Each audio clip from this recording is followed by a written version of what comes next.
मैं भी सुबह से एक एक आंकड़े देख रहा हूं। मैं विजय कुमार बंधु जी के पास आता हूं कि चलिए इस बात से अलग हम बात करें कि जो बजट आया है, कर्मचारी हम आपको बता रहे कि लगातार सवाल उठा रहे हैं, लोग सवाल उठा रहे हैं कि ये इस सरकार से अब उम्मीद करना बेकार है, इस तरह की बातें कर रहे हैं।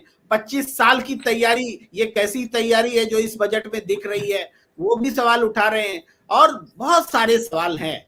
तो आप बताएं कि ये बजट जो है वास्तव में कितना, अगर जनता नाउम्मीद हो जाएगी तो आखिर आगे क्या होगा? देखिए, मैं बहुत ज़्यादा अर्थशास्त्र नहीं जानता हूँ। बड़े भाई हमारे लोग हैं, मनीष जी हैं और तमाम लोग हैं। अर्थशास्त्र में कम जानता हूँ क्योंकि मैं राजनीति शास्त्र का विद्यार्थी हूँ। तो हो सकता है इनकी बात सही हो, लेकिन एक आम नागरिक के नाते मैं ये जानना चाहता था, हर शिक्षक कर्मचारी इंतजार कर रहा था कि हमारे टैक्स स्लैब में थोड़ी सी बढ़ोतरी होगी। ये उम्मीद थी उसकी। बचत जो हमारे यहाँ से पिछले कई सालों से पड़ा हुआ है, बचत का स्लैब वो वहीं पर रुका हुआ है, उसको उम्मीद कर रहा था कि होगा। मतलब ये उम्मीद एक आम कर्मचारी, एक नागरिक के नाते मैं बोल रहा हूँ। मैं अर्थशास्त्री नहीं, पहले बता दिया, मैं पहले बता टैक्स कलेक्शन की बात कर रहे हैं अब या मैं फिर अब मैं थोड़ी सी अब तो मैं थोड़ा सा बात करना बचत चाह रहा हूँ। होती है उसकी बात अब कर रहे मैं हैं? थोड़ा सा शिक्षक कर्मचारी का खेल थोड़ा बता रहा हूँ आपको, मैं क्योंकि जानता हूँ हो क्या रहा है। जैसे मान लीजिए छठा वेतन, सातवां वेतन आया तो वेतन का भाग बढ़ गया। सरकार को बताया कि भाई वेतन हमने बढ़ाया है। सातवें वेतन आयोग में जब सातवें में कुछ नहीं मिला, वो भी बाबा जी का ठुल्लू ही था, छठे में मिला था। ये बात बिल्कुल सही है। मैं एक कर्मचारी के नाते कर रहा हूँ, मैं किसी राजनीतिक दल का प्रवक्ता नहीं हूँ, ना मेरा इंटरेस्ट है। छठे में मिला, सातवें में झुंझुना मिला, फिर भी वो तनख्वाह बढ़ी। तो पब्लिक के बीच में गया कि भाई सरकारी कर्मचारी तनख्वाह खूब बढ़ गई। हमारे घर वाले भी हमसे पूछते हैं कि आपकी तनख्वाह बढ़ी हुई है। मजे की बात, जब स्लेब नहीं बढ़ा टैक्स का तो इधर से दिया गया और उधर से ले लिया गया। लगभग मैं एक आमन बात कर रहा हूं कि 1 से 2 महीने की तनख्वाह पूरा का पूरा कर्मचारियों को टैक्स में चला जा रहा है। चलो ठीक है, जिनकी तनख्वाह ठीक है, लेकिन कम से कम जो फोर्थ क्लास का व्यक्ति है, वो कम से कम 5 लाख के दायरे के नीचे आ जाता था तो वो टैक्स से बच जाता था।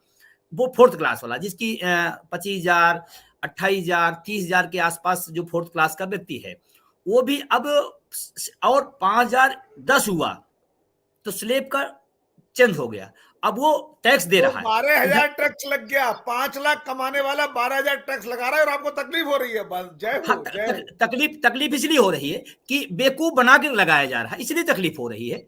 और सुनिए, आप ये सुनिए, देखिए सवाल जब हमारे उठाइएगा मनीष जी, तो मैं आपसे एक बात जरूर करूंगा। आप अगर इकोनॉमिस्ट की तरह से हमसे बात करेंगे तो मैं उस हिसाब से बात करूंगा, अगर आप किसी प्रवक्ता की तरह बात करेंगे तो मेरे पास भी जवाब अच्छे हैं। ठीक है, पहली बात। दूसरी बात, मैं आपसे एक सवाल भी कर देता हूं इसी बहाने।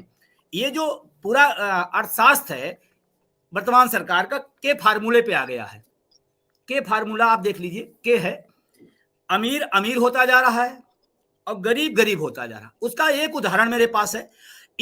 इस कोरोना टाइम में जब लोगों के पास दवा का पैसा नहीं था, खाने का पैसा नहीं था और रोजगार का तंत्र टूट गया, वो नीचे चला गया। लेकिन हमारे ही देश में कई अरबपति पैदा हो गए, और सिर्फ अरबपति नहीं पैदा हुए, राजनीतिक दलों का भी ग्रोथ रेट खूब हुआ और इतना ज्यादा हुआ कि अकाल्पनिक हो गया। मतलब राजनीतिक दलों का ग्रोथ रेट बहुत जा रहा है, उद्योगपतियों का ग्रोथ रेट बहुत जा रहा है, सबसे ज्यादा मिडिल क्लास वाला आदमी मरा जा रहा है। और फिर बताया जा रहा है कि साफ सब दिखाया जा रहा है कि ये एकदम एक के फार्मूले पर अर्थव्यवस्था चल रही है।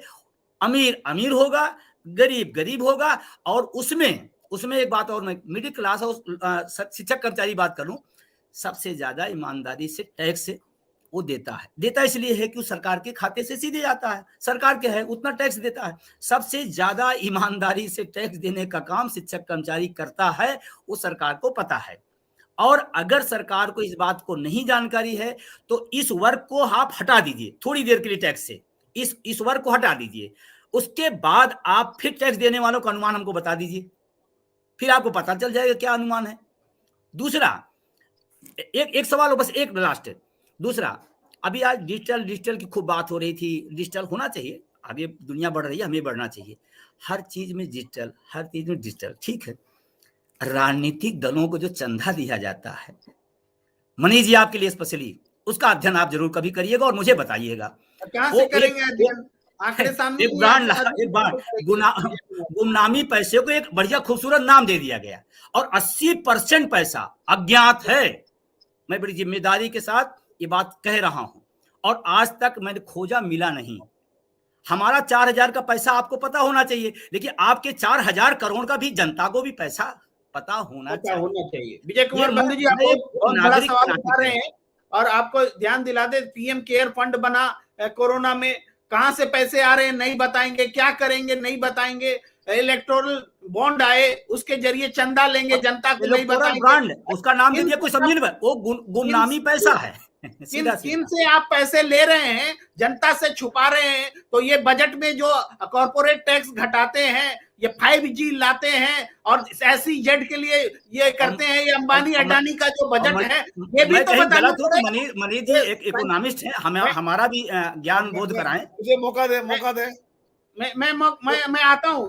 एक संजीव कौशिक जी बहुत देर से इंतजार कर रहे हैं, मैं आऊंगा मनीष जी, और उस सवाल के साथ आऊंगा कि प्रधानमंत्री जी ने एक बार कहा था कि सारे सीए चोर होते हैं, हमारे दर्शक हमें याद दिला रहे हैं, उस सवाल के साथ आऊंगा। संजीव कौशिक जी आप बताएं, ये चर्चा बहुत रोचक हो चली है और कुछ बोल सकते हैं, देख रहे हैं